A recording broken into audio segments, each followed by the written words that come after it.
wind came off the basin with the bite of a small, mean animal, snagging at the dry grass and dragging the day toward its last thin breath. Caleb Morin stood with one hand on the corral post, counting under his breath out of habit, as if numbers could keep a ranch from coming apart. 12 rails sound 3 loose nails to set tomorrow, one gelding still hot from the run and not liking the gait. He told the horse to hush, and the horse, remembering the way he spoke when there was work to do, hushed. The sky went the color of old blood behind the ridge, and the cottonwoods scratched at it like black writing. He was stepping off the path to the pump when he heard it. Not the wind, not a coyote, not boards complaining. A human sound, thin and ragged, carried along the grain of the night like a splinter. "I can't breathe." The words were barely there, as if they had been spoken hours ago and only just arrived. He held still. The basin held still with him. Second time softer. "I can't breathe." Caleb did not call back. Calling was what men did when they were afraid. Sound traveled too far out here. He pulled his coat tight and moved the way a man moves who has learned to read the ground faster than he reads the sky. The sheds made a crooked row beyond the well. One of them had a door that never sat right on its hinges. That door was open now, a fraction, only wide enough to suggest a hand that could not be bothered to close it, or a hand that had been trembling. He took the long way in skirting the run of stacked hay and the spill of busted tack, so anyone watching from the ridge would not have a clean line on him. The smell inside was old dust and varnish and rope, the kind of air that made a man's tongue feel like a pocket full of coins. He let his eyes take the light the way a horse takes the bit, slowly, corners first. Shapes refused to be shapes for a few breaths, then became the usual junk of a working place, a cracked churn, a broken snowshoe, a coil of wire like a dead snake. He would have written it off as wind and loneliness, except for the cloth. It lay over something low to the ground, a heavy canvas throw used for wagons in the rain, its edges dark with old grease. The canvas rose and fell in the smallest of ways, like a ripple trying to be a wave. He went to one knee, fingers along the edge. The canvas was stiff and cold, and his hand found under the fold wood that was not floor.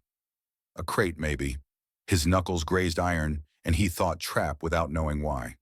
He ghosted his palm around the shape and found near the corner a hand. It was small and too cool. It left 4 prints of dirt on his skin when he let go. "Hey," he said, not loud, not soft. The kind of voice you use when you need a skittish animal to believe you are a fence post. "It's all right." The canvas's breath stuttered. He felt it through the fabric more than he heard it. He set his jaw and lifted slow, so slow, like he was asking the night for permission to see. The smell changed. Sweat and iron and something coppery, the breath of fear itself. The face beneath was half eclipsed by hair stuck to skin, dark with dust and smeared with the kind of blood that was more bruised than break. Eyes opened into his wide and starved of air. "Please," she rasped. The sound had the scrape of a match too short to strike again. He slid the canvas back and put his arm under her shoulders.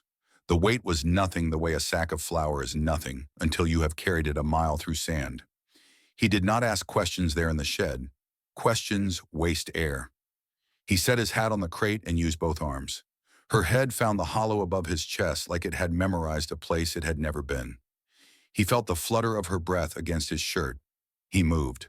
The door banged and he did not wince. Nights make more noise than men anyway. In the yard, the wind had turned colder. The sky had slipped a little further toward the color that refuses any name.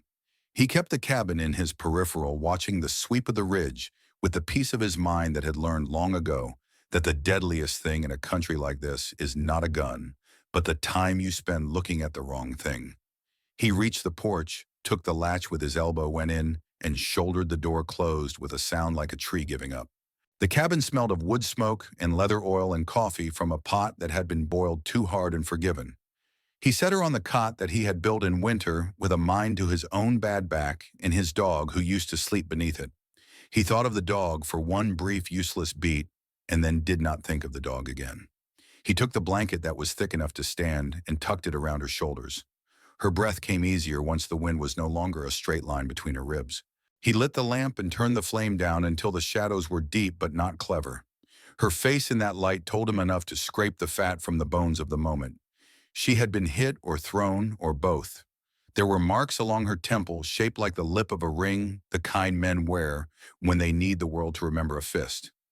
Dirt had written itself across the line of her jaw. When her eyes found the lamp, they flinched, then steadied on his mouth as if listening was something she could only do with her whole body. Name, he asked, because names are ropes. If you can throw a name around a thing, sometimes it will hold. She tried once and shook her head. The second time the word came out, Mara. He nodded once. Mara, I am going to clean the worst of this and make you drink something that will burn. Then you are going to breathe because breathing is the only chore that outranks pain. She made a sound that might have been a laugh if it had been allowed a childhood. He tore his shirt into strips. The whiskey was not much, but it was honest. When it met the cuts, her back arched, and he pressed his palm to the blanket above her sternum to keep the body from outrunning the soul. She breathed through it the way folks breathe through winter. He talked while he worked, not because he had words that mattered, but because words keep the room from shrinking. Old horses' names. The broke fence he meant to fix. The rain that never arrives when a man asks for it. Her breath found a rhythm in the useless talk and followed it back towards something like steadiness. He noticed the dirt under his boots, then a pattern that did not belong to his yard. Deep gouges along the threshold where a heel had dug in.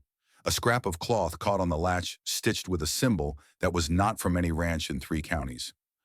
2 lines crossing inside a circle, cut from thread that had been dyed too black.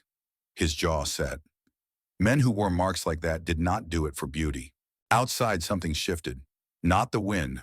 The wind announces itself. This was listening. He went to the window and turned the lamp a shade lower. The yard was a bruise of dark. The pump stood like a man who had been told to hold his breath. Beyond the sheds, the ridge was a single thought. He could not see anyone. That meant nothing. He put the bar across the door and wedged a chair under the latch anyway. He returned to the cot. Mara watched him the way a drowning swimmer watches a branch. Her lips parted. They were pale under the dust. I can't go back, she whispered. It cost her something to push the words into the room. They killed him. Important men.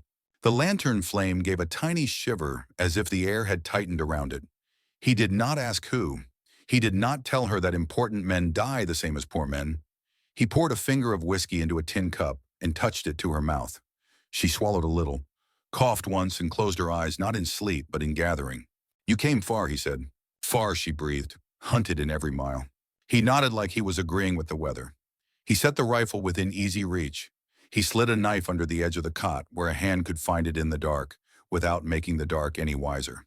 He checked the nails on the shutters the way a priest might count beads.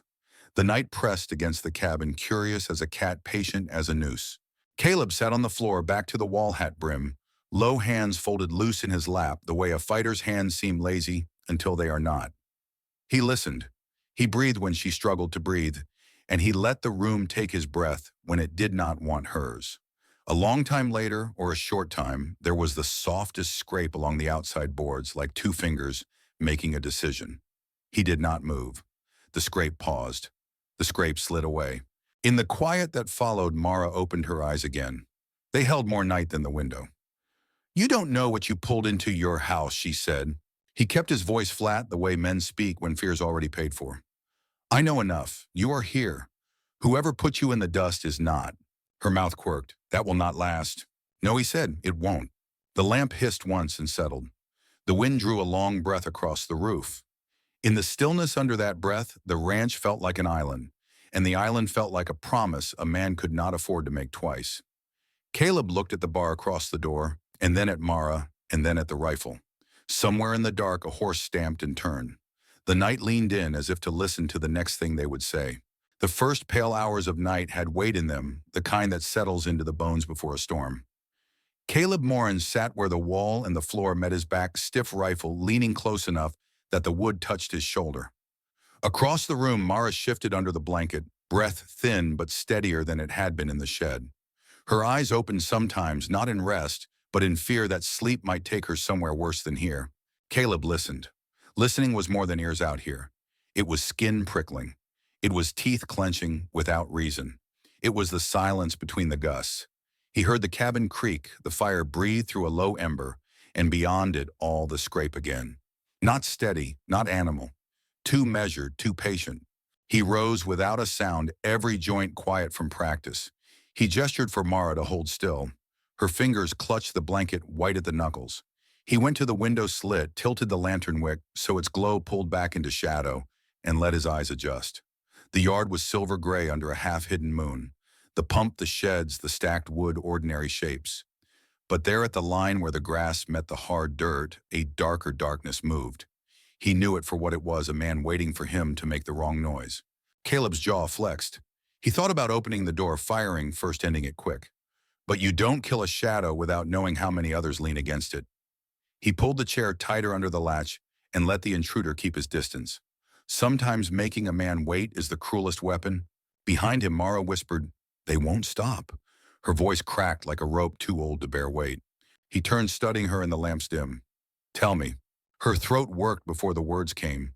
"I saw them, in the yard behind the saloon. They put him down like he was nothing. They laughed. Important men, no sheriff touches. If word spreads..." Her voice died and she pressed her face into the blanket. Caleb's hand brushed the rifle's barrel. Syndicate, he thought.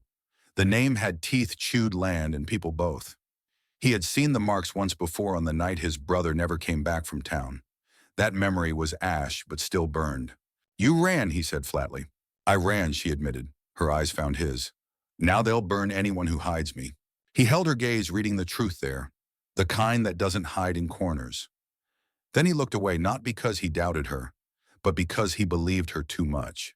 The scrape outside shifted to hoofbeats, faint, retreating like scouts melting back into the hills. Caleb exhaled slow. The syndicate was not ready to strike, not yet.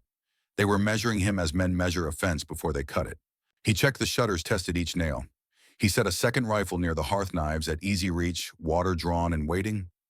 Mara watched him, every movement as if his preparation stitched her to life. "You could still send me away," she whispered, half plea, half warning. Caleb straightened the lamplight, cutting lines into his weathered face. "Cabin door closed behind you. That makes you mine to keep alive. That's all the law I answer to." For the first time, something almost like relief flickered across her mouth. Not a smile, but the shape of one that had forgotten itself. The night stretched on each hour, taut as a bowstring. Caleb sat again at the wall, rifle across his knees. Mara drifted in and out, her murmurs, spilling fragments. A name he didn't know, the word ledger, the sound of horses screaming. He filed it all away. Information was the only coin heavier than lead. Near dawn, when the cold pressed hardest, a single voice carried from outside. Low, certain, no need to shout. It spoke her name. Mara. The syllables were too clean for a stranger. Someone who knew her, or someone who wanted her to believe they did. Mara's eyes flew open. She clutched the blanket to her chin, shaking. Caleb did not move. He let the voice hang in the air like bait. The silence that followed was worse than the sound. He tightened his grip on the rifle. "They found you," he said quietly. "No," she whispered back, her breath trembling. "They found us." And in that moment, the cabin's walls felt thinner than canvas, and the night pressed harder, a living thing waiting for the first crack. The sound came first as a sigh in the timber, the cabin shivering like a living thing that knew pain was coming. Caleb Morin stood rifle to shoulder, eyes sharp on the door. Mara crouched low on the cot, her hand white-knuckled around the knife he had left her. The fire in the hearth whispered and then guttered as if it too feared to be seen. The second sound was no whisper. A boot slammed the porch. Then another. The latch strained. The voice from before rasped through the dark, louder now, mocking. "Give her to us, cowboy. Don't bleed for what isn't yours." Caleb said nothing. Silence is a kind of defiance. He let the man outside taste his refusal. The syndicate never waited long. The door buckled inward with a crack of splintered wood shards flying like arrows into the room. Mara gasped and dropped to the floor. Caleb fired once through the opening. The report thundered against the walls and a shape staggered back into the night. But another shape surged forward before the smoke cleared. A man taller than most shoulders, filling the doorway, face hidden under the brim of a hat, dark with sweat and rain. The gleam of steel caught the lamplight, a pistol drawn too quick. Caleb swung the rifle like a clubwood striking bone, with a sound that made Mara flinch. The intruder grunted, lashed back with his fist, and Caleb tasted blood. The cabin shrank to a cage of violence. Fist boots wood, cracking the air itself, vibrating with each blow. Mara crawled to the corner, breath harsh, whispering Caleb's name, like a prayer she didn't believe would be answered. The intruder snarled, teeth bared, and in the flash of lamplight, Caleb saw it, tattoos etched deep into the man's neck and chest, curling symbols blacker than midnight. Syndicate marks, the same circle and cross stitched on the scrap at his door. Memory stabbed him his brother's last ride into town, the laughter of men who never feared consequence. Rage cut deeper than the fists. Caleb struck harder, every swing pulled from grief that had never found a grave. The pistol fired, a deafening blast smoke curling. The bullet tore splinters from the wall inches from Mara's face. She screamed, scrambled under the cot hands over her ears. Caleb twisted the man's wrist, slammed it against the doorframe until the pistol clattered to the floor. He kicked it away, breath burning in his lungs. But the Syndicate fighter was quick. He ducked low, drove his shoulder into Caleb's ribs, forcing him back. They crashed against the table lantern, wobbling dangerously. Shadows leapt across the walls like demons eager for blood. Caleb's knuckles split as he drove them again and again into the man's jaw. At last the intruder reeled spit red on the floor, and with a savage grin slipped through a hidden panel at the back wall, an escape Caleb had never known existed. Smoke lingered. The cabin fell still. Caleb's chest heaved. His hands shook with the fury of battle and the hollow knowledge that it wasn't over. On the wall carved deep into the wood was a fresh mark, the same Syndicate symbol, deliberate mocking. A promise. Mara crept from under the cot, eyes huge, body trembling. "What does it mean?" she whispered. Caleb wiped blood from his mouth, gaze hard on the mark. His voice came low like a vow to the dead. "It means this is just beginning." Outside, the night answered with a laugh carried by the wind, low, cruel, and patient. The cabin no longer breathed like shelter. It reeked of smoke, blood, and the mark burned into its wall. Caleb Morin knew when a place had turned from haven to trap. He wiped his hands on his coat, picked up the rifle, and met Mara's eyes. She stood stiff, a shadow of herself, trembling, but upright. "We can't stay," he said. Her lips trembled. Where can we go? They'll find us anywhere." "Then we make them chase where they can't follow." He pulled a saddlebag from the peg, stuffed it with cartridges, dried meat, and the flask of water always kept for fire season. His movements were sharp, precise rituals of a man who had left places in the dead of night before. Outside, the hoofbeats had gone quiet, but quiet was a lie. The Syndicate knew patience. He led Mara to the back through the broken panel the intruder had used. The night air bit like steel. Stars pressed behind clouds, and the basin lay wide and cruel. He helped her onto the horse, her body so light it frightened him, then swung up behind her. "Hold tight," he murmured. She gripped the reins until her knuckles shone white. Caleb guided the horse down the narrow wash that cut behind the sheds. They moved fast, but silent, hooves muffled by sand. The cabin shrank behind them, its lantern glow a faint memory, swallowed by darkness. The land opened into rolling hills. Grass snapped at their legs. Rocks jutted like broken teeth. Caleb steered into shadows, hugging the low gullies, avoiding the ridgelines, where a rifleman could draw a bead. His eyes never stopped searching the faint glow of a campfire on distant hills, the outline of riders against the skyline. Mara leaned into him, each breath shaky. "Why?" she whispered suddenly. "Why risk your life for me? You don't even know me." Caleb kept his eyes forward. The question cracked something inside him, but his answer came plain. "Because I've buried enough people I should have protected." His voice dropped gravel, rough. "Not again." For a long time, neither spoke. The only sound was wind whistling across the basin, the creak of saddle leather, and the steady thud of hooves. But beneath that rhythm always was the ghost of pursuit. A coyote yipped in the distance. Mara flinched, clutching his coat. Caleb steadied her with one hand. "Coyotes don't ride horses," he said softly. Still, his other hand rested on the rifle. They pushed on through the night, weaving between ridges. Twice Caleb stopped, listening. Once a stone skittered down a slope behind them.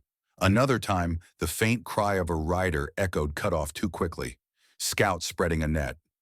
He turned them east toward the dry riverbeds where sound died in the sand. Hours stretched. Fatigue crept into their bones. Mara's head drooped against his chest, her breath feathering his shirt. Caleb fought the weight in his own eyes. Survival was stitched into his blood, but even men of grit bend when night never ends. At last he pulled the horse into a canyon narrow enough to hide them. Sheer walls rose on either side, blocking moonlight. He slid from the saddle, helped Mara down, and pressed a finger to his lips. They moved under a jag of a stone, crouching in its shelter. The horse snorted uneasy but quieted under Caleb's hand. Mara's whisper was ragged. Do you think they'll find us? They'll try. He scanned the canyon mouth, every shadow a threat. Then softer. But trying don't mean catching. She pulled the blanket tighter, her eyes reflecting the faintest starlight. For the first time since the shed, she spoke without fear, lacing every word. I thought I'd die alone out there. Caleb met her gaze. The truth in it twisted something in him. Not while I've got breath. The canyon held them, a fragile cocoon against the vast, merciless night.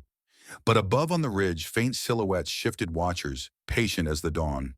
The chase was far from over. The canyon gave them cover through the worst hours, but dawn never keeps secrets for long. First light spilled thin down the stone walls, cutting their shadows sharp. Caleb Morin knew they had lingered too long. He saddled the horse in silence, eyes fixed on the canyon mouth, where the ridges broke like jagged teeth. Mara clutched the blanket around her shoulders, her lips bloodless, eyes wide with the kind of fear that never slept. They moved again, horse careful along the stony path. But the world had shifted. The air carried not just wind, but weight, the kind of weight laid by men tracking other men. Caleb read it in the silence of birds gone, in the sudden hush of grass, where jackrabbits should have darted. The Syndicate was near. By midday the signs thickened. A broken branch too fresh. Hoof prints angling across the wash where no rider should have been. Caleb stopped often scanning. Each time he found another piece of the net closing. He spat dust and muttered, "They're circling." Mara's voice cracked. "Then it's over." "No," Caleb said, flat, his jaw set. "Not while I still got fight." She looked at him desperate, and for the first time let the words spill. "You don't understand. They killed him, Judge Heron. He was going to bring them down, all of them. I saw it. The books, the names, everything. And when they struck him down, I ran. I took what I could." Her hand trembled as she reached inside her dress, pulling out a small battered ledger. Its leather was worn, pages bulging with secrets too heavy for their size. Caleb stared at it, the truth slamming into him like a hammer. A list of syndicate dealings, bribes, murders, men in power. A noose waiting to be tightened if only someone lived to carry it. "Hell," he whispered. She clutched it to her chest. "If they catch me, it dies with me. That's why they won't stop." Caleb's jaw clenched. His mind flickered back to his brother, to nights spent wondering why lawmen turned blind eyes. Maybe the answers were scrawled in that book. Maybe all the blood spilled in these hills had ink for roots. From the ridge came a sharp whistle, shrill and mocking. Caleb's eyes snapped up. Riders, 3 at least, silhouetted against the sun. Another whistle echoed behind them. More to the east. The noose pulled tighter. Down, Caleb barked, dragging Mara from the horse. They crouched behind boulders as shots cracked. Dust spat around them, stone chips stung skin. The Syndicate had patience no longer. They wanted her dead ledger burned. Caleb returned, fire rifle booming. One rider fell back, his horse screaming as it bolted. But more pressed in hooves, hammering like war drums. Mara clung to the ledger with both hands trembling, but unbroken. Caleb shoved extra rounds into his belt, grim resolve burning in his eyes. "This ain't just about you now," he said low but fierce. "This is about every grave they've filled and every man they've bought.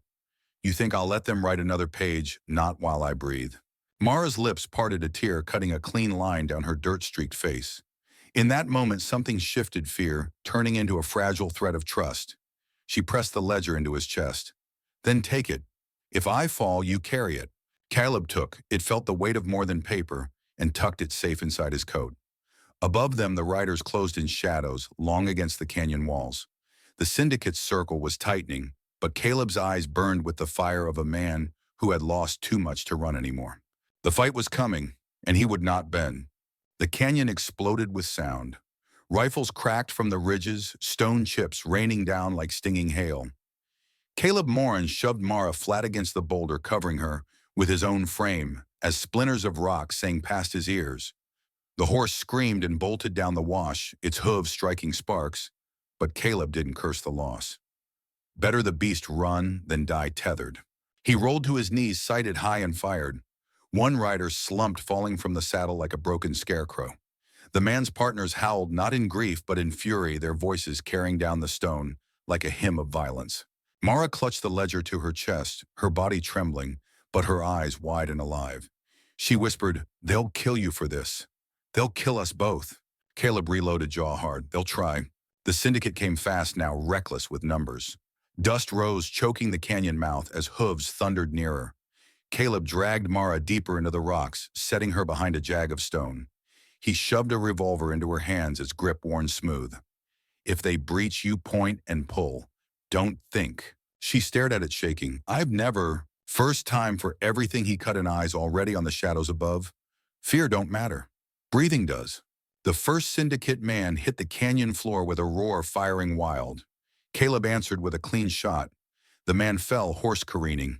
Another took his place, swinging a carbine, but Caleb ducked, felt the bullet kiss air by his cheek, and returned fire. The man toppled backward off the ridge. Gunpowder bit the air. Smoke curled.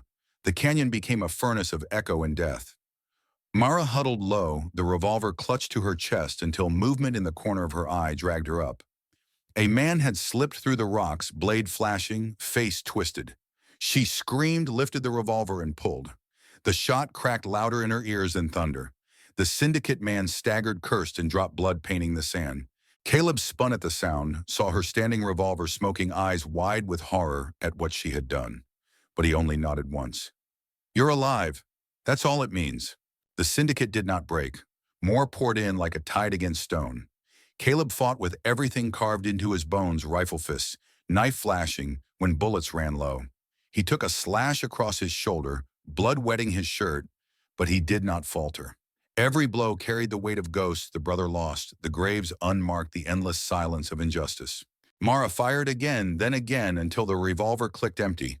She dropped it, scrambling for Caleb's fallen knife. Her breath came ragged, but she moved not as a victim, but as someone who refused to fold.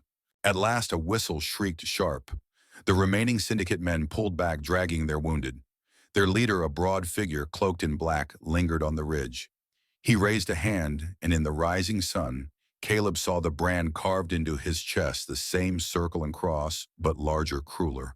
The man's voice rolled down the canyon, deep and calm. This isn't over, Morin. You've written your death twice over. We'll take the girl. We'll take the book, and we'll grind your bones into the dust. Caleb, breathing hard, blood running warm down his arm, raised his rifle and sighted square on the man's heart. But the leader only smiled and rode off, his men melting with him into the basin. Silence fell heavy. The canyon reeked of gunpowder and death. Mara dropped to her knees, shaking, tears cutting through the grime on her cheeks. Caleb lowered the rifle, chest heaving. He knelt beside her, pressing his uninjured hand over hers. They'll come again, she whispered. He met her eyes, steady, unflinching. Then we'll be ready, together. For the first time, her hand tightened on his. And for the first time, he let the weight of her trust settle in his chest, heavier and truer than any bullet. Above them, the sun broke the ridge, spilling light into the canyon.